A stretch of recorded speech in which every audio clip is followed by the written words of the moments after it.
Hello everybody, this is Shalom from Zimbabwe, and today we are going to be talking about culture shocks which you will encounter as a foreigner living in China. So without further ado, let's get into the video. So the first one is the amount of questions you will get asked. So as a foreigner, when you come to China, be ready to answer a lot of questions, and I mean a lot of questions. It is always an interview. The minute you step out of your apartment or wherever you live, you know you're entering an interview, because Chinese people, whoever you meet, wherever you are, especially the elderly Chinese people, they are going to be asking you a lot of questions. If you're somebody who can understand Chinese, you're in a lot of trouble. You're going to be asked a lot of questions. Just be patient, because it happens to every foreigner. It happens to every foreigner here. Here's the thing, in China, when you don't speak Chinese, people will keep talking to you. At first, when I was new here, I didn't speak any Chinese, but it didn't stop them from asking. When they can see that you don't understand, you're not understanding anything that they're saying, they will keep talking to you in Chinese. I don't know why they do this, especially the older people. They do this. So they will keep asking the questions either way, whether you understand Chinese or you don't. Somebody will just be looking at you like this, and then me, usually I act as if I'm not seeing them, and then they'll keep looking, and you know what is about to go to an interview. They will come next to you, they'll be like, where do you come from? And then you tell them, they say, how old are you? Like, the questions are this specific. Okay, these questions: where do you come from? How old are you? What are you doing here in China? So what is your job? So if you say I'm working, what is your job? And if you say I'm a student, in which year are you, and what is your major? How many years have you been here in China? How is your home country? How is your home country situation like? They have a lot of questions here, and you get asked these questions. If you're somebody who goes out a lot, know that you're going to be asked these questions on a daily basis. On a single day, you can be asked these questions like more than 5 or 6 times. If you're coming to China, get used to the idea that strangers are going to walk up to you and ask you personal questions about yourself. Okay, so the second one is the photos. Oh my god, the photographers, the street photographers. Okay, so China, like, it's a homogeneous country, and more than 90% of the population, they are Chinese people. So when you are a foreigner, especially if you don't look Asian, you are like dark skinned, black like me, or you are white, blonde hair, blue eyes, you're gonna stand out. And what happens most of the time is that, like, there will be people everywhere you go who will be taking photos of you. Some people ask for permission. Some people they don't really ask. There are 3 types of photographers that you will meet. So the first one is the polite photographer. It is this person who will come up to you and say, hey, can I have a picture with you? Can I take a selfie with you? And most of the times, like, it's cool, like, people like, for me, I don't know about other people, but for me, like, it's cool if somebody comes up to me and say, let's take a photo. I'm cool with that. I would just be like, it's fine, and then we pause for a photo. But then there are these other 2 types. Oh my god. Okay, so the second type of photographer that you will meet, this one I cannot really decide whether it is annoying or really funny. Like, it's somebody who is like, okay, how can I even describe them? Okay, the secret agent type, the undercover spy type, the Sherlock Holmes, the one who is pretending as if they're not seeing you and yet they're seeing you, the one who's pretending as if they're not taking photos and yet they're taking photos. Okay, you can see, the funny thing about it is that, like, you can see that this person is taking a photo of me. Like, bruh, I see you. I'm seeing you right there. You're taking pictures of me. The third type, the rude type. This is usually like middle-aged to old elderly people. Usually elderly people. They don't talk to you. They don't say anything to you. They just come right in your face and and walk away. You'll be like, oh my, what the? It happens a lot. Like, if I go out, it will happen at least once. Every single time I go out, somebody is ready with their camera. It depends with the person. There are some people who really enjoy it, but like if you are somebody who like your privacy and you just like to keep to yourself, it can really become annoying. So yeah, when I first arrived here in China, getting so much attention from strangers, it was kind of fun. When somebody would come with their camera and I'll be like, I'll be posing. But like it just lasted for a month. After a month, I was getting annoyed. There are some people that when they see somebody take a picture, I've seen this with many foreigners. There are some people that when somebody will take a picture of them, they will literally walk up to that person and say, hey, can I please have your phone? And then they just delete the photos, and then they go to the recently deleted, and then they delete those too. So like it depends with people. Like for me, I'm really shy, so so to do that, like in real life, to go to somebody and say, can I have your phone, and then delete, yeah, it depends with who you are. But know that when you come to China, whether you like it or not, there are people who are ready with their cameras. So the next one, the spitting. In supermarkets, people are spitting. On the pavement, people are spitting. On the highway, you are in a taxi, and the taxi driver just sticks his head out and then go like go like to the vegetable markets, people be spitting. Everywhere you go, even in the classrooms, people are spitting. I have tried, but this one I have never gotten used to it. I am still yet to get used to this one. When I'm walking, I am always so alert. I am looking down to see whether there is fresh spit where I'm stepping, because if you are not careful, you will carry fresh spit back to your apartment. I remember the first time I saw this, it was my first week here in China.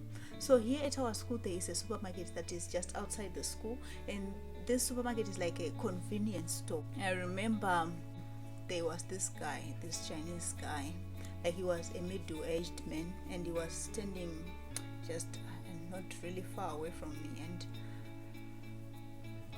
the process of spitting now is something that is so disgusting to watch, but at the same time you cannot really take your eyes off. It's something that goes like this. It's like somebody is gathering spit from deep down their stomach, and they make this sound like and then on the neck, veins are popping. I was looking at this person like, what is wrong? What is going on with this man? And then he goes like this and the spit flies, and it lands just not even really far away from me. Look, so when this happened to me, I was really confused. Like, is this spitting at me because I'm black? What is going on? Like, I was confused. I went back, to my apartment, and then I was telling my roommate, and I was like, there's this guy. He spit like just a few centimeters away from where I was standing. Like, what is that supposed to mean? Have you ever encountered something? I was like, no, it's normal here in China. People spit everywhere. It's just how it is. People are spitting everywhere you go. People are spitting. That's just how it is. It wasn't something personal against you. And yeah, that was the first time I saw that, and that wasn't the last. Okay, so this one is sort of like a broad topic. It's not just one thing, it's a lot of things. Chinese etiquette. So when we talk about Chinese etiquette, there are a lot of things that you can do outside of China, but they are deemed not really polite here in China.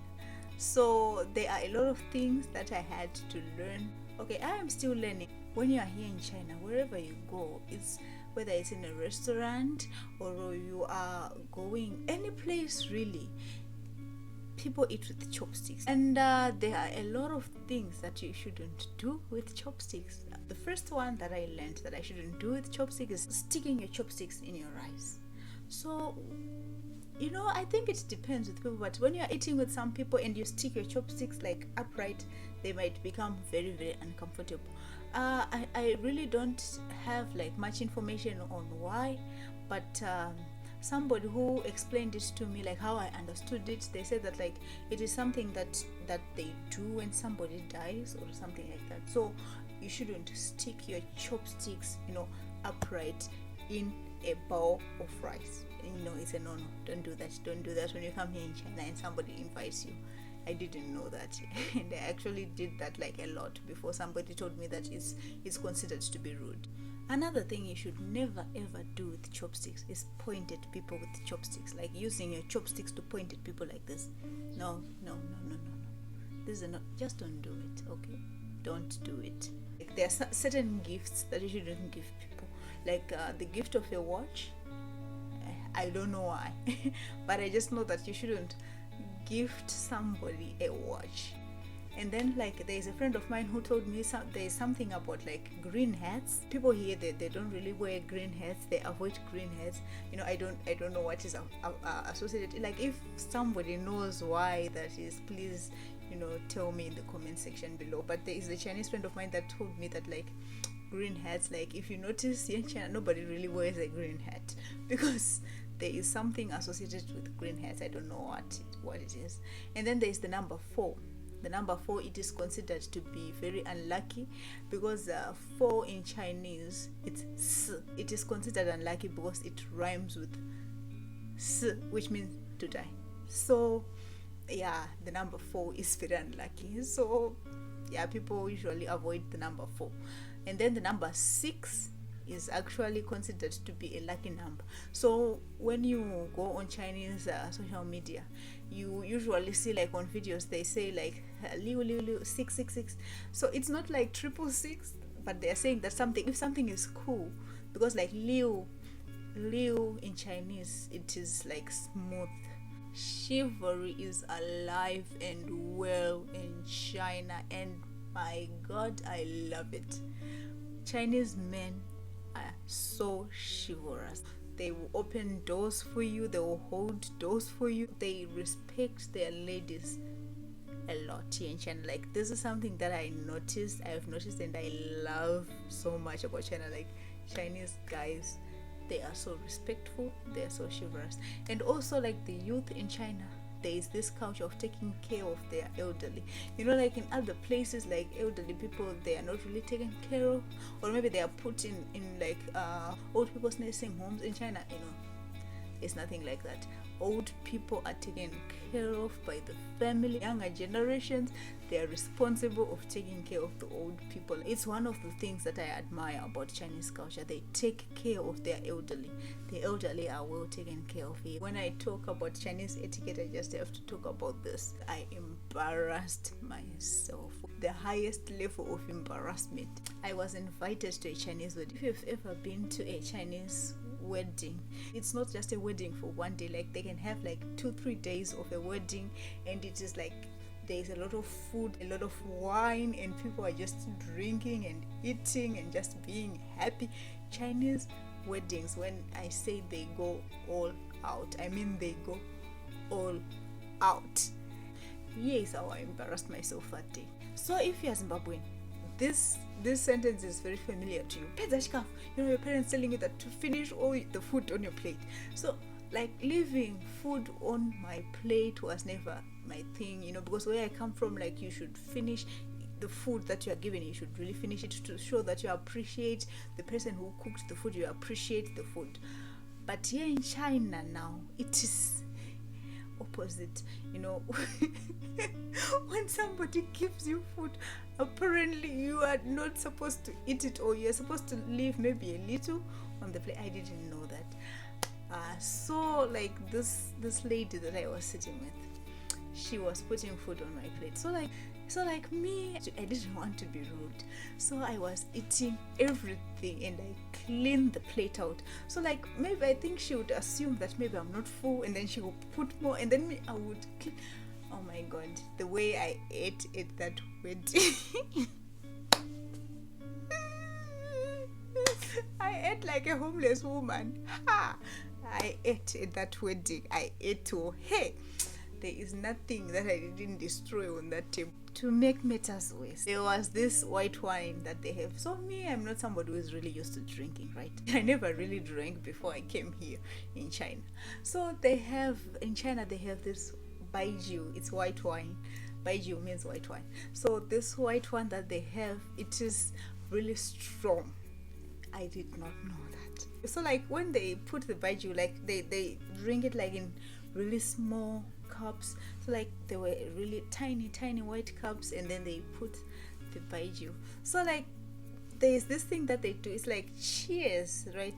Me, I didn't know that, because the word for cheers in Chinese is ganbei, but when you translate it directly, gan, it means to dry, bei, it's cup. So I thought like they're saying to dry the cup, like you should finish it. So when they say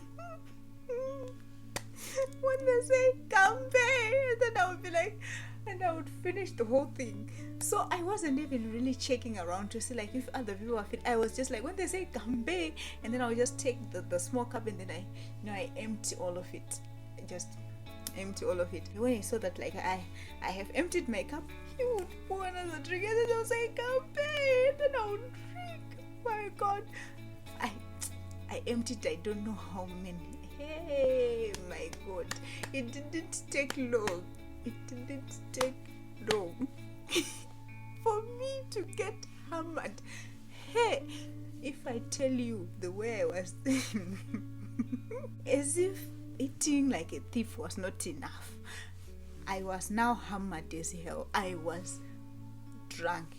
To say drunk is an understatement. I couldn't even stand up. The embarrassment, the type of embarrassment.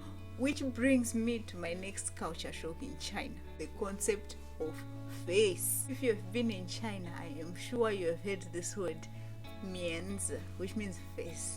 Face is so important to Chinese people. So basically, face is dignity. So you can either gain face.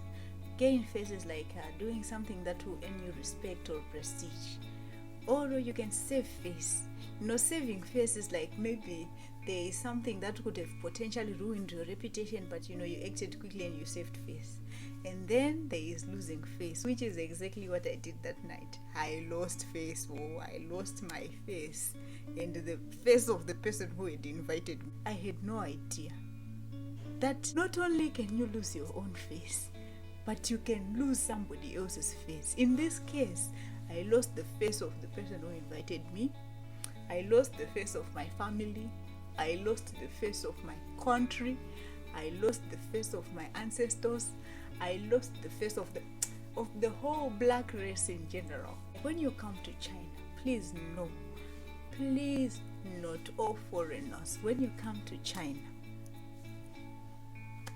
you are not only representing yourself, you are representing your country, you are representing your family, you are representing if you are white, you are representing the white race. If you are black, you are representing the black race. It's not always about you. When they talk about people, they talk about people as a whole. It is something that can really become bad in terms of stereotypes. Like somebody can see someone acting a certain type of way, and then they can say, you know what, all people of this certain country act a certain type of way. So like it can be bad in terms of stereotypes. Losing face, it is easy to do, but gaining face, oh my God, gaining face is hard. It is very difficult to gain face again. So please, when you come to China, don't lose the face of your people. Keep the face of your people. When you are coming here to China, there is one thing that you should know. People who you will meet on a day-to-day basis, most of them will not speak English, okay? Most of them will not speak your language, so you have to learn the language. You cannot just pull up here in China without knowing any level of Chinese. You have to learn some Chinese, just learn something. I remember when I came, I didn't know much. I just knew ni hao, hello, and I knew the numbers. When I came, we arrived in Beijing, and from Beijing we had to take like taxis, trains until we arrived here, because like where I live, it is very far from Beijing. I remember like when we took a taxi, and then this man was saying, she actually means 20, and then like I was like, okay, 20. It was funny. So yeah, it kind of helped that, you know, I learned some numbers before I came here. But you know, for me, like, I was lucky, you know, when you are going to a university, then it will be easier because there will be other students there. You know, some of the students probably know Chinese, and also your teachers will help you with whatever you need. So, and also other students, like for me, when I went to open like my bank account, when I went to get like a Chinese number and stuff like that, there were other students who helped me with that. You know, other students who knew, you know, a certain level of Chinese. You know, I had to learn from that. So, but if you are somebody who is coming to China, maybe like to work or to teach, you should know a certain level of Chinese. Just please try to learn some Chinese, because life will be difficult for you if you do not try and learn. I don't know about big cities. Maybe in bigger cities it will be a little different. I'm not sure. But like here, the town that I live in, it's like a small town. And hey, if I tell you that aside from my teachers, I don't know anyone else who can speak English. I have like quite a lot of Chinese friends, and all of them, in fact all of them, we communicate in Chinese. So I had to learn Chinese as I went. So please just learn some Chinese. And even when I went to Beijing, I remember there was a time that I went to Beijing actually, like, I did meet some people who could speak perfect English, because like Beijing is a big city. So like, yeah, I think in big cities, like, you can meet some people who can speak English like perfectly well. But when you are going to a small city, learn Chinese, because yeah, if you don't learn, life is going to be tough for you. And also, speaking of Chinese, the tones, oh my god, the tones in the Chinese language. Chinese is a tonal language. Let's say, for an example, if you say house in English, you can say it in any tone, it will still mean house. But then in Chinese, house, when you say it in a different tone, like let's say I say house, it means something totally different. Okay, so I'm going to give an example of this. Take for an example the word xiong. Xiong, Xiong. Xiong mao, it means panda. Xiong mao, chest hair. If you want to say something is fierce, xiong. If you want to describe somebody's chest, xiong. Am I saying this right, or am I butchering it right now? I don't know. If there is somebody who knows Chinese who is watching this, you know, if I'm butchering this, please tell me in the comment section below. So please, when you come to China, make sure the first thing you do, if you want to learn Chinese, this is for people who want to learn Chinese, please learn the tones first. Make sure that you have a grasp on the tones. Because my sister, you say something that you didn't mean to say. You could be talking about something normal like tea, and then you just say tea. Oh, you have just insulted somebody's mother. So you have to make sure that you have the tones memorized to a T. When you learn new words, make sure you memorize the tone of that word, please. Okay, this one is something else that I noticed. In Chinese homes, shoes are not allowed inside the house. You cannot enter the house wearing shoes. You have to leave your shoes at the door. I think this is a really good habit, because you know, shoes, when you're walking outside, you know, all the spit on the street, and you're carrying it back to your home. Shoes they leave them at the door. So when you visit a Chinese home, you know, the shoes, you take them off. Usually there's like sort of like a shoe rack at the door. Some houses, they have like flip-flops. These flip-flops, they never go outside. These flip-flops are always in the home. So like when you get in the home, you take off your shoes, and then you wear those flip-flops, and then you walk around in those flip-flops. And I think it is something that is a good practice, because like it keeps the home clean, it keeps the floors squeaky clean. When you go to China, or if you're in China but you've never been to anybody else's home, please, pretty please, do not make the mistake of marching into somebody's home with your shoes on. Take your shoes off at the door. It doesn't matter which home, all of the homes in China, you leave your shoes at the door. And I've noticed that it is not always like only the homes. So I went to this place that they do acupuncture, and it's like a sort of like a clinic. And at the door they say that remove your shoes. So like I removed my shoes like at the reception. When you enter the clinic, at the reception you remove your shoes, and then they give you like these flip-flops, and then you go, to the acupuncture place in your flip-flops. And it was so clean. It looked so clean, so nice. By the way, acupuncture, great. This one, it doesn't matter you're in a big city, it doesn't matter you're in a small city, it doesn't matter where you are in China.